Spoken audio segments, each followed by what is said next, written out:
આકાશવાણી ભુજ સમાચાર આશુતોષ અંતાણી વાંચે છે. નમસ્કાર.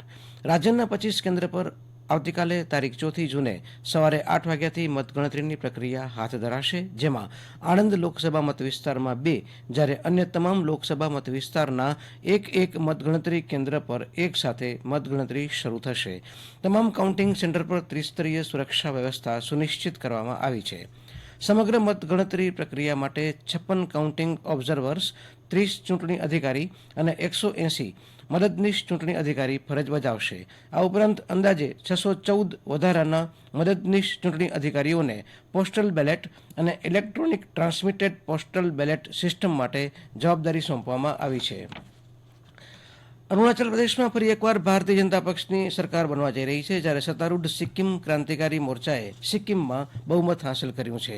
આ બંને પૂર્વોત્તર રાજ્યની વિધાનસભા ચૂંટણી માટે ગઈકાલે મતગણતરી કરવામાં આવી હતી.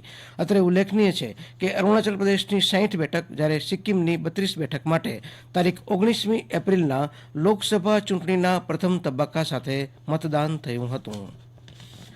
ચૂંટણી પછી કોઈપણ પ્રકારની હિંસા અટકાવવા માટે ચૂંટણી પંચે રાજ્યોમાં કેન્દ્રીય સુરક્ષા દળો તૈનાત કર્યા છે. આયોગે રાજ્યો અને કેન્દ્રીય નિરીક્ષકોના મૂલ્યાંકનના આધારે આ નિર્ણય લીધો છે. આંધ્રપ્રદેશ અને પશ્ચિમ બંગાળમાં મતગણતરી બાદ 15 દિવસ માટે સુરક્ષા દળો તૈનાત કરાવવામાં આવ્યા છે, જ્યારે મતગણતરી બાદ 2 દિવસ સુધી ઉત્તર પ્રદેશ, ઓરિસ્સા, સિક્કિમ અને અરુણાચલ પ્રદેશમાં સુરક્ષા દળો તૈનાત રહેશે. પ્રધાનમંત્રી શ્રી નરેન્દ્ર મોદીએ દેશમાં વિવિધ આફતો માટે સમીક્ષા બેઠક કરી હતી. બેઠકમાં પ્રધાનમંત્રીએ આગામી દિવસોમાં જે રાજ્યોમાં લૂની સ્થિતિ યથાવત રહેવાની છે એ વિશે માહિતી આપવામાં આવી હતી. હવામાન વિભાગ અનુસાર ગુજરાત, રાજસ્થાન અને મધ્યપ્રદેશના કેટલાક ભાગોમાં ગરમીની સ્થિતિ યથાવત રહેશે.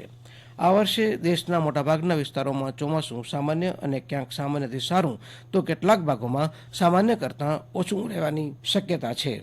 આ બેઠકમાં પ્રધાનમંત્રી શ્રી મોદીએ આગની ઘટનાઓ રોકવા અને તે માટે નિયમિત રૂપે અભ્યાસ પર ભાર મૂક્યો. આ ઉપરાંત હોસ્પિટલ તેમજ અન્ય જાહેર સ્થળોએ અગ્નિ ઓડિટ અને વિદ્યુત સુરક્ષા ઓડિટ નિયમિત રૂપે કરાવવા સહિતના માર્ગદર્શક સૂચનો કર્યા હતા. સુરતના નાનપુરા કદમપલ્લી વિસ્તારમાંથી એમડી ડ્રગ્સ સાથે 2 આરોપીને ઝડપી પડાયા છે. 100 ગ્રામ એમડી ડ્રગ્સ સાથે બીટુકુમાર સુબોધ પાંડે અને પ્રશાંત જયરામ પ્રજાપતિની ધરપકડ કરાઈ છે. આ બંને શખ્સને પાંડેસરા વડોદના જીતેશ ઉર્ફે પંડિત જીતેન્દ્ર મિશ્રાએ ડ્રગ્સ આપ્યું હતું. ડીસીપી વિજયસિંહ ગુર્જરે જણાવ્યું કે બાતમીના આધારે પકડાયેલા આ ડ્રગ્સની આંતરરાષ્ટ્રીય કિંમત ₹10 લાખ કરતાં વધુની થાય છે. રાજ્યમાં આવતા અઠવાડિયાથી પ્રી મોન્સૂન એક્ટિવિટી શરૂ થશે. સાથે સાથે રાજ્યના કેટલાક સ્થળોએ હળવો વરસાદ થવાની પણ હવામાન ખાતાએ સંભાવના વ્યક્ત કરી છે. કચ્છના દરિયાકાંઠે ભારે પવન ફૂંકાવાની આગાહીના પગલે માંડવી બીચ પર સામાન્ય લોકોને તારીખ 7મી જૂન સુધી દરિયામાં નાહવા પર પ્રતિબંધ મૂકવામાં આવ્યો છે. દરમિયાન ગઈકાલે સુરેન્દ્રનગરમાં સૌથી વધુ 42.1 ડિગ્રી સેલ્સિયસ તાપમાન નોંધાયું. અમદાવાદમાં 42 ડિગ્રી તાપમાન નોંધાયું, જ્યારે જિલ્લા મથક ભુજ ખાતે 38.8 ડિગ્રી સેલ્સિયસ ઊંચું તાપમાન નોંધાયું હતું. છેલ્લા 2 દિવસથી રાજ્યના વાતાવરણમાં પલટો આવ્યો છે. તાપની સાથે સાથે સુસવાટાભેર પવન ફૂંકાઈ રહ્યો છે, ત્યારે રાજ્યના લોકોને ગરમીથી થોડી રાહત મળી છે. રાજ્યમાં 5 દિવસ સુધી વાતાવરણ સૂકું રહેશે અને રાજ્યમાં ચોમાસું તારીખ 15 જૂનની આસપાસ શરૂ થશે તેવી હવામાન વિભાગે આગાહી કરી છે. આજે વિશ્વ સાયકલ દિવસ છે. સમગ્ર વિશ્વ સાથે કચ્છ જિલ્લામાં પણ વિશ્વ સાયકલ દિવસ અને પર્યાવરણ સુરક્ષાના ઉપલક્ષ્યમાં જિલ્લા મથક ભુજ ખાતે આજે સાયકલોત્સવનું આયોજન કરવામાં આવ્યું છે, જેમાં 300થી વધારે સ્પર્ધકે નોંધણી કરાવી છે. આજે સવારે 6:30 વાગ્યે સાંસદ વિનોદ ચાવડાએ સાયકલોત્સવને પ્રસ્થાન કરાવ્યું હતું. અમેરિકા અને વેસ્ટ ઇન્ડિઝ ખાતે આઈસીસી પુરુષ T20 ક્રિકેટ સ્પર્ધાનો પ્રારંભ થઈ ચૂક્યો છે.